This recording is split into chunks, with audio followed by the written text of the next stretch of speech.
27वें पारे में आपने सूरत रहमान सुनी है और उसमें एक आयत बार बार सुनाई गई है, फ़बिअय्यि आलाइ रब्बिकुमा तुकज़्ज़िबान।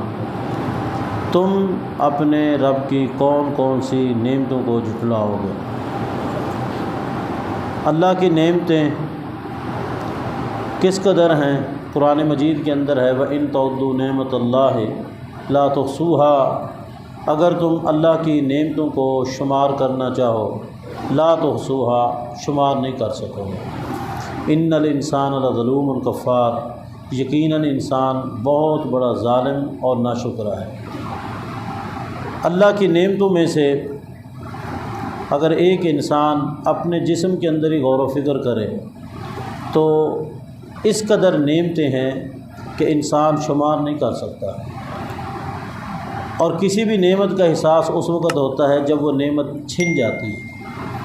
मसलन ये 10 उंगलियां हैं, इनमें हर उंगली का अपना एक काम है, हर उंगली की अपनी अहमियत है। इनमें से जब एक उंगली कट जाए ना, फिर पता चलता है इंसान को कि इसका कितना किरदार था। मोहतरम साथियों, कामयाब इंसान वही है जो इन नेमतों का इस्तेमाल अल्लाह की इताअत और फर्माबरदारी में रखे। इसलिए किसी कहने वाले ने खूब कहा है कि कम से कम शुक्र ये है कि इंसान अल्लाह की दी हुई नेमत को अल्लाह की नाफरमानी में इस्तेमाल ना करे। आपका हाथ कट गया और आप परेशान हैं। एक डॉक्टर कहता है कि मैं आपका मुकम्मल हाथ इसकी सर्जरी कर देता हूँ और मैं 1 रुपया भी नहीं लेता, और जो मेडिसिन लगती है वो भी मैं ख़ुद दूँगा, और ऑपरेशन भी मैं ख़ुद करूँगा, और देखभाल भी मैं करूँगा। अगर कोई तकलीफ़ होगी तो उसकी ज़िम्मेदारी भी मैं अपने ऊपर लेता हूँ। हर तरह से मैं आपके साथ ताउन करता हूँ। उस डॉक्टर ने वो हाथ लगा दिया, सारा कुछ ठीक हो गया। उसी डॉक्टर के साथ किसी मौके पे आपका कोई इख्तिलाफ हो गया और वही हाथ जो उसने लगाया था आपने दे उसके मुंह पे मारा, तो उस डॉक्टर को कितनी तकलीफ़ होगी कि एक वक्त वो था ये कटा हुआ हाथ लेकर मेरे पास आया था और मैंने इससे 1 रुपया नहीं लिया और मैंने इसका हाथ लगा दिया। आज थोड़ी सी बात पे इसने यही हाथ मेरे मुंह पे मार दिया।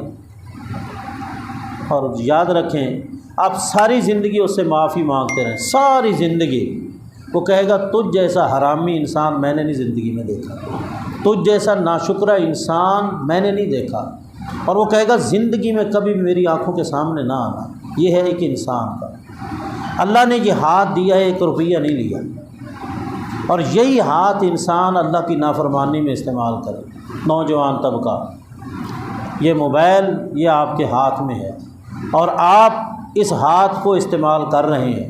बस आप अपना मुहासबा कर लें कि ये अल्लाह की दी हुई नेमत इताअत में इस्तेमाल हो रही है या नाफरमानी में इस्तेमाल हो रही है। अगर अल्लाह चाहे तो एक आन में इस हाथ को अल्लाह मफलूज कर दे, और अल्लाह कर भी देता है। हम देखते हैं कि बिल्कुल ठीक ठाक था, काम कर रहा था, अचानक ही पता चला हाथ ने अपना काम करना छोड़ दिया।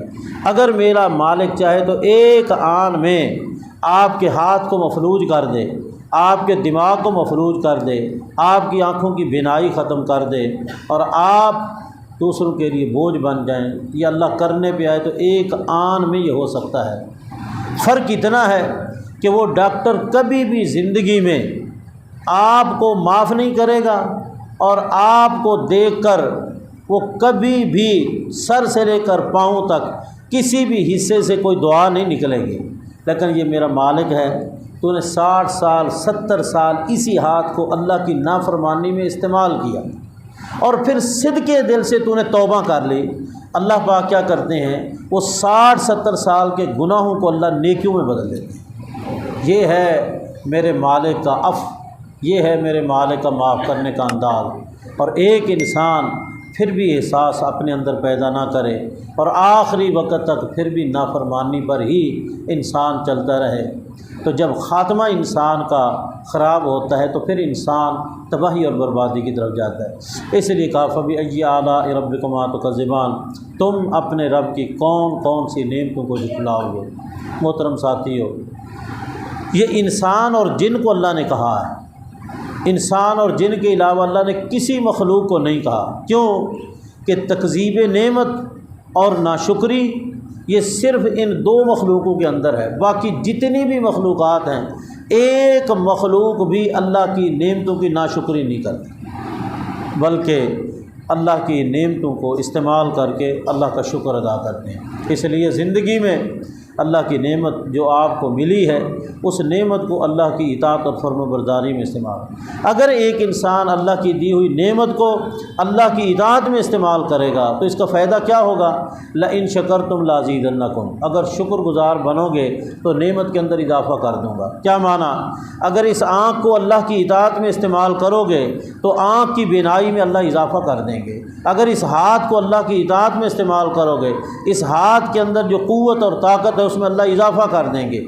ایسا بھی ہے کہ ایک 40 سال کی عمر میں ہے اور وہ لڑکھڑا رہا ہے، اور ایک 80 سال کی عمر میں ہے اور وہ کھڑا ہو کے نماز پڑھ رہا ہے۔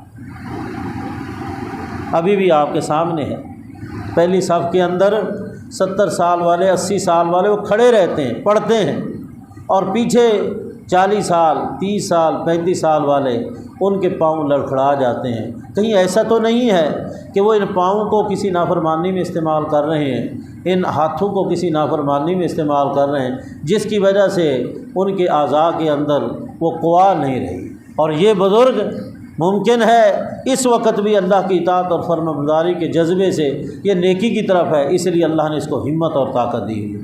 میرے نوجوان ساتھیوں، میں آپ سے تلقین کروں گا، یہ چند دن باقی ہیں، آپ اللہ کو راضی کریں، اپنے گناہوں کی معافی مانگیں، اور زیادہ سے زیادہ ممکن ہے آج کی جو رات ہے یہ لیلۃ القدر کی رات ہو، اس رات کے حصے میں نافرمانی نہ کریں۔ اس رات کے حصے میں آپ سو جائیں، یہ سونا اللہ کے ہاں پسندیدہ عمل ہے۔ آپ جاگ کے اللہ کی نافرمانی کریں یہ کام نہ کریں۔ بس بے شک آپ گھر جا کے سو جائیں، ذکر اذکار کرتے سو جائیں، یہ ساری نیند عبادت لکھی جائے گی۔ ایسا نہ ہو کہ آپ ساری رات جاگیں اور اللہ کی نافرمانی میں گزاریں، ایسا نہ کریں۔ اللہ مجھے اور آپ کو زیادہ سے زیادہ نیکی کی توفیق عطا فرمائے، آمین۔ جی، باقی راتوں میں اس میں 27 رات کو زیادہ خاص اہتمام کریں۔ ایسی کوئی بات نہیں ہے کہ کوئی شخص 27 کی رات کو ترجیح دے، بلکہ رسول اللہ صلی اللہ علیہ وسلم کا جو معمول تھا وہ پورے عشرے میں اور خصوصاً طاق راتوں میں آپ بہت زیادہ عبادت کرتے تھے۔